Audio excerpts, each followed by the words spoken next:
Sebenarnya reaksinya yang kita Mhm. sebenarnya tidak inginkan. Jadi kalau Oke. misalnya contoh, Mhm. orang ngalamin kecelakaan gitu ya, Mhm terus mhm. udah gitu ketakutan luar biasa Mhm kan, mhm. dia nggak mau ngalamin lagi. Iya iya. Nah, Mhm. tubuhnya itu begitu inget aja udah langsung, wah takut Mhm gitu. Kayak mhm mhm. misalnya turbulence pesawat langsung takut Iya iya ketinggian. iya. Mhm. Nah, setiap kali lihat ke tempat tinggi Mhm. langsung takut. Oke. Ya, yang menarik itu case-nya Mas Santosa Amin Mhm. yang pengisi suaranya Suneo. Oke. Ya, dia kalau tiap kali inget ceritain aja Mhm. tempat tinggi, itu Mhm. tangannya langsung berkeringat. Oh ya, basah gitu Ya ya? basah, Mhm mhm. basahnya tuh langsung yang sampai netes. Jadi Oke oke, banyak banget gitu ya? jadi beda level dan Iya. kakinya juga basah.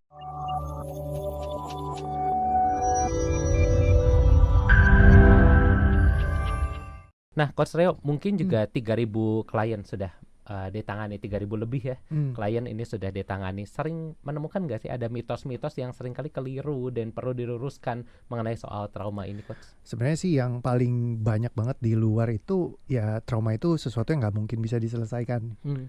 ya kan. Jadi Oke. kayak nggak mungkin trauma bisa hilang. Mhm mhm. Nah, sebenarnya yang nggak bisa hilang itu lebih karena memorinya, ingatannya mungkin kita bisa ingat ya. Oke. Mhm. Cuma kalau traumanya bisa hilang karena Oke. trauma itu kan reaksinya tadi. Mhm mhm. Nah, jadi kalau misalkan reaksinya tadinya kita begitu ingat misalkan Mhm. kejadian yang nggak enak, tubuh kita udah langsung kayak aduh kayak sedih Mhm atau mhm. berat Mhm gitu. mhm. Nah, ketika hilang dia benar-benar hilang. Jadi ketika Oke. kita ingat sebuah kejadiannya jadi cuman sekedar memori aja, Oke jadi oke. ingatan aja. Mhm.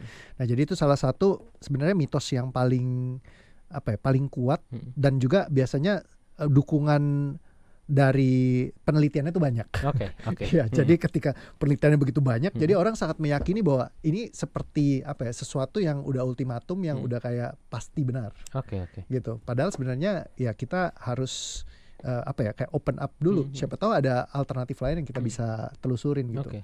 Nah, makanya belakangan ketika saya ketemuin sistem ini Mhm. banyak banget yang kebantu dan memang bisa dikalibrasi dan kita ukur semua. Jadi Oke. balik lagi kan kalau misalkan nggak ada ukurannya ya susah. Mhm mhm. Tapi kalau misalkan semuanya terukur kan jelas ya. Jadi Mhm. misalnya kayak dari pas datang nih reaksi traumanya angkanya berapa, kita Mhm. scoring dulu. Misalnya Oke. di Mhm. levelnya angkanya 1000 Iya gitu. iya iya iya. Begitu ingat misalkan dulu pernah let's say ngalamin pelecehan Mhm seksual. mhm mhm. Wah, skornya 1000 Iya gitu. iya. Nah, begitu selesai itu kita skor ulang dengan ukuran Mhm yang mhm sama, mhm. alat ukurnya. Iya. Mhm. Nah, dengan BFI index, Basic Feeling Intensity Index gitu. Mhm. Ketika dia udah dicek lagi masih di angka 1000 atau sudah turun ke berapa, Oke. atau Mhm. bahkan sudah ke titik nol.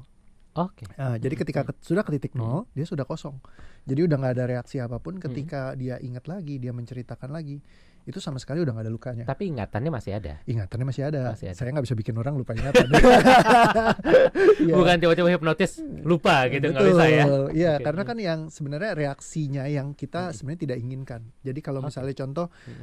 orang ngalamin kecelakaan gitu ya, Mhm terus mhm. udah gitu ketakutan luar biasa kan, Mhm mhm. dia nggak mau ngalamin lagi. Iya iya. Nah, tubuhnya itu begitu ingat aja udah langsung, wah takut gitu. Mhm Kayak mhm misalnya mhm. turbulence pesawat langsung takut Iya iya ketinggian. iya. Mhm. Nah, setiap kali lihat ke tempat tinggi Mhm. langsung takut. Oke. Ya, yang menarik itu case-nya Mas Santosa Amin yang Mhm. pengisi suaranya Suneo. Oke. Ya, dia kalau tiap kali inget ceritain aja Mhm. tempat tinggi, itu Mhm. tangannya langsung berkeringat. Oh ya, basah gitu Iya ya? basah, Mhm mhm. basahnya tuh langsung yang sampai netes. Jadi Oke oke, banyak banget gitu ya? jadi beda level dan Iya. kakinya juga basah.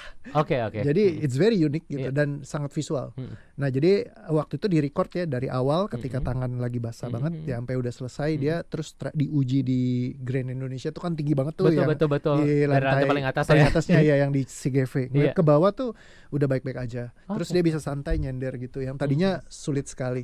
Terus kalau case yang bisa kelihatan tuh Kang Idoy yang dunia terbalik. Iya. Nah, Mhm. Kang Idoy itu dulu kan setiap kali kena kucing langsung Oke. langsung Iya. kayak teriak gitu Iya. ya karena dia trauma kucing Mhm waktu mhm. kecil ditempelin kucing sama kakaknya. Oh, Nah, jadi begitu udah beres ya sudah ada kucing lewat di jalan di bawahnya tuh biasa aja. biasa aja gitu. Jadi benar-benar reaksi afektifnya bisa selesai.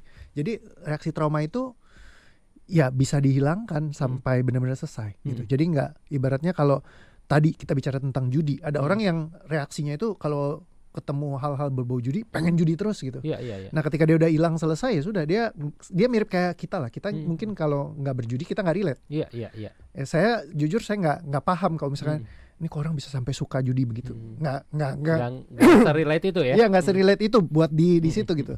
Tapi karena belajar jadi ngerti ada pola kayak gini gitu. Nah, kalau saya candunya di tempat lain, Oke. main game. Oh iya. Semalaman tuh biasanya kalau Iya, kalau gamers main ya. game, wah ini bisa sampai pagi gitu. Saya sampai bikin buku sendiri di rumah Gramedia ada diterbitin setupnya. ya tentang game. Ya di rumah saya Udah ada setup gamenya gamesnya. sadis gitu kan. Nah jadi ya dari dulu soal game gitu. Jadi kecanduannya di game terus. Nah ketika saya beresin ya sudah, saya jadi nggak ada keperluan untuk saya main game terus-terusan gitu. Jadi itu salah satu yang kita bisa beresin. Jadi reaksi afektifnya itu ketika dia reaksi traumanya selesai ya udah, dia jadi nggak masuk ke pola-pola yang kayak kecanduan kayak gitu juga. Oke. Coach, ini juga yang sering kali beredar di masyarakat ketika kita ngomongin trauma adalah kalau masih ada rasa takutnya, masih ada rasa marahnya, rasa dendamnya, itu artinya belum memaafkan, belum legowo, belum ikhlas. Banyak orang menyatukan antara rasa trauma kita dengan kata maaf. Jadi kita harus maafkan, mengikhlaskan gitu ya, supaya kita bisa menghilangkan setiap emosi yang ada berkaitan dengan peristiwa tersebut. Menurut Coach seperti apa? Lucunya memang kalau maaf itu banyak banget yang nyangkutnya di level kognitif aja. Sedangkan tubuhnya yang masih belum memaafkan. Kadang-kadang banyak kan yang kita ngucapin kita maaf-maafan lah gitu ya. Udahlah saya mengampuni kamu, maafkan kamu. Tapi ngomong itu ya saya ampuni kamu, saya maafkan kamu, tapi masih ada range-nya gitu. Begitu papasan tetap balik badan ya. Iya, pokoknya saya udah maafkan dia, saya udah ampuni, tapi saya udah gak mau ketemu lagi gitu kan. Iya, betul. Nah, ketika misalkan emang dia kosong, orang itu udah kayak orang biasa aja. Jadi kayak ketemu ya kayak ya mungkin mau interaksi, mau ngobrol ya oke. Jadi benar-benar bukan berarti harus berteman. Cuman tidak ada lagi luka, tidak ada lagi kemarahan. Nah, itu benar-benar dia udah selesai. Jadi kalau misalkan banyak orang yang bilang maaf itu sebagai ibaratnya kayak kata kunci, yang enggak juga. Karena banyak orang yang memaafkan di level psikologis, tetapi di fisiologis tubuhnya belum. Oke. Coach, sebelum kita break, mungkin boleh secara singkat nih. Tadi artinya kalau kita mau bebas dari trauma kita adalah kita harus membebaskan secara fisiologis kita. Betul. Supaya ketika kita merespon sudah tidak ada respon yang tidak kita harapkan terjadi. Jadi sebenarnya caranya seperti apa sih, Coach? Sebenarnya sih sistemnya ya tinggal breathing aja. Jadi kayak nafas. Cuma nafas itu kesulitannya adalah banyak orang yang ajarin nafas, tapi nggak tahu nafasnya di mana.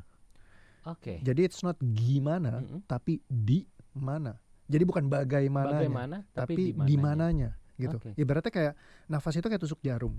Hans, aku kasih jarumnya. Terus aku bilang, Hans, kemarin aku kesleo, pinggangku sakit. Tolong bantu tusukin dong jarumnya.